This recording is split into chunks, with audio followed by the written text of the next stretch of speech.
Bien, nous allons maintenant rentrer dans le vif du sujet puisque nous allons commencer à écrire du texte et à voir comment mettre le texte en gras, en italique et en souligné. Alors, pour cela, je vais commencer à écrire du texte. Donc, pour écrire du texte, il faut cliquer dans la partie blanche. Si vous ne voyez pas le curseur qui clignote, ça veut dire que vous ne pouvez pas écrire. Donc, je clique dans la partie blanche et je commence à taper au clavier. Donc, je vais écrire un texte très simple. Je vais écrire « Bonjour tout le monde ». Voilà. Donc là, j'ai écrit « Bonjour tout le monde ». Ensuite, on va dire que on veut afficher « Bonjour ». On veut mettre l'accent sur « Bonjour ». Donc, on veut le mettre en gras. Alors, je vais sélectionner « Bonjour ». Donc, je double-clique dessus. Et puis, je vais cliquer sur « G » ici. Donc, ça, G, ça veut dire « gras » en fait. Voilà. Donc, vous voyez que si vous restez... si vous mettez votre souris assez longtemps sur le G, vous pouvez voir une petite pop-up qui vous indique que c'est gras et que c'est mettre votre texte en gras. En fait, ça vous explique la fonctionnalité. Et vous pouvez aussi voir que vous avez à côté de gras, hop, je vais revenir dessus, c'est marqué CTRL plus G. Alors ça, en fait, c'est quand il y a un raccourci disponible, un raccourci clavier. Vous pouvez, au lieu de bouger avec votre souris et d'aller cliquer à chaque fois sur le bouton correspondant, donc la G, vous pouvez faire directement CTRL G pour mettre en gras. Donc là, je vais cliquer sur G, voilà, je désélectionne et là, mon texte est en gras. Donc voilà, c'est assez simple, il n'y a pas grand chose à comprendre. C'est juste qu'il faut cliquer sur G pour mettre en gras. De la même manière, si je veux remettre en mode normal, eh bien je vais recliquer sur mon G. Donc là, on peut voir qu'ici le G est sélectionné. Donc je reclique dessus pour le désélectionner et mon texte revient en mode normal. Donc là, je vais le remettre encore en gras. Et vous allez voir que en fait là, mon G est sélectionné. Et si je clique à côté du texte pour désélectionner mon texte, vous allez voir que en fait, G n'est plus sélectionné. Donc c'est normal puisque les outils sont représentés par rapport au texte sélectionné ou par rapport à là où se trouve le curseur. Donc là, pour l'instant, là où se trouve le curseur, j'écris du texte normal. Là, par exemple, je vais écrire comment allez-vous. Voilà, vous pouvez voir que j'écris toujours du texte normal. Mais si vous, par exemple, vous voulez continuer à taper du texte, mais que vous voulez que ça s'affiche en gras, eh bien, vous allez cliquer sur G et vous allez voir que le texte d'après va s'afficher en gras aussi au fur et à mesure que vous les tapez et que le G est bien sélectionné ici.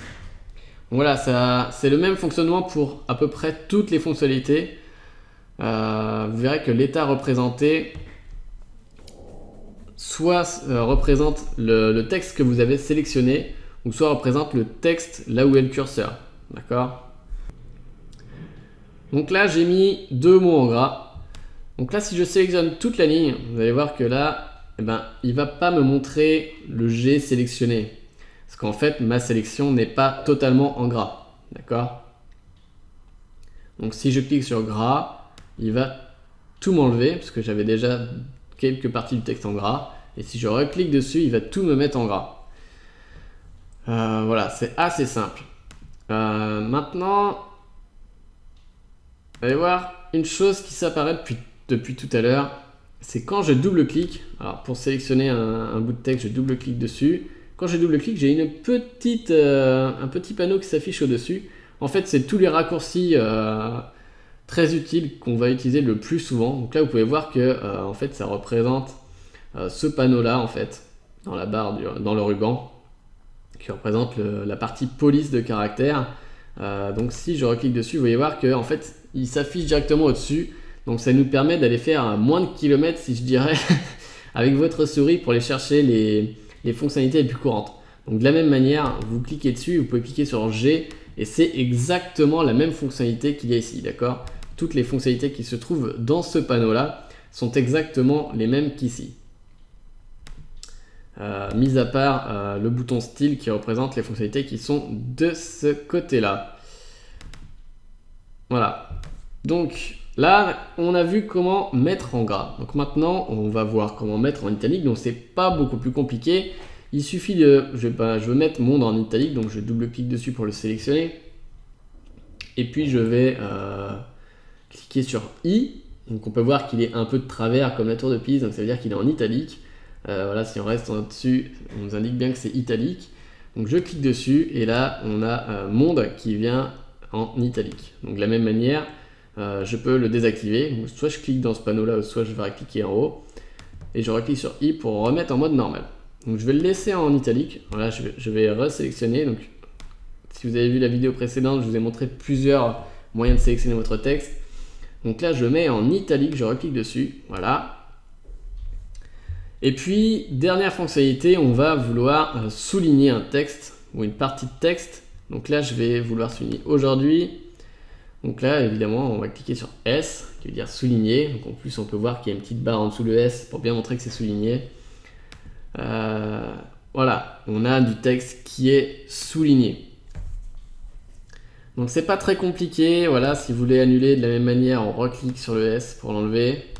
Sachant que le S, il a plusieurs options. Voilà, vous pouvez voir qu'il y a une petite flèche en dessous et en fait qui vous permet de sélectionner le type de ligne que vous voulez. Donc par exemple, là j'ai sélectionné, moi aujourd'hui je veux un texte souligné de base avec juste une ligne comme d'habitude, comme on pourrait s'y attendre. Donc je clique sur le S. D'accord, donc là on a bien notre texte qui est souligné. Maintenant je désélectionne, j'enlève le souligné et je veux un type de soulignement un petit peu plus fantaisiste. Donc là en fait il y a une petite flèche à côté pour montrer qu'il y a plusieurs options. Donc je clique dessus et là on me demande de choisir le type de ligne. D'accord, donc là on peut voir que par exemple si je clique sur si je vais au-dessus de la double ligne, vous pouvez voir que le texte aujourd'hui il est souligné avec deux lignes.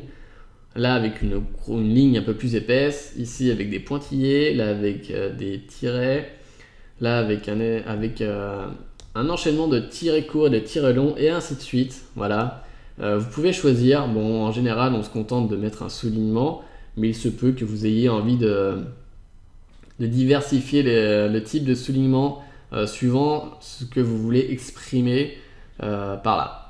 Voilà, donc il y a encore d'autres options, mais on les verra plus tard dans une autre vidéo. Donc voilà, c'est tout pour mettre en gras, mettre en italique, mettre en souligné. C'est pas plus compliqué que ça.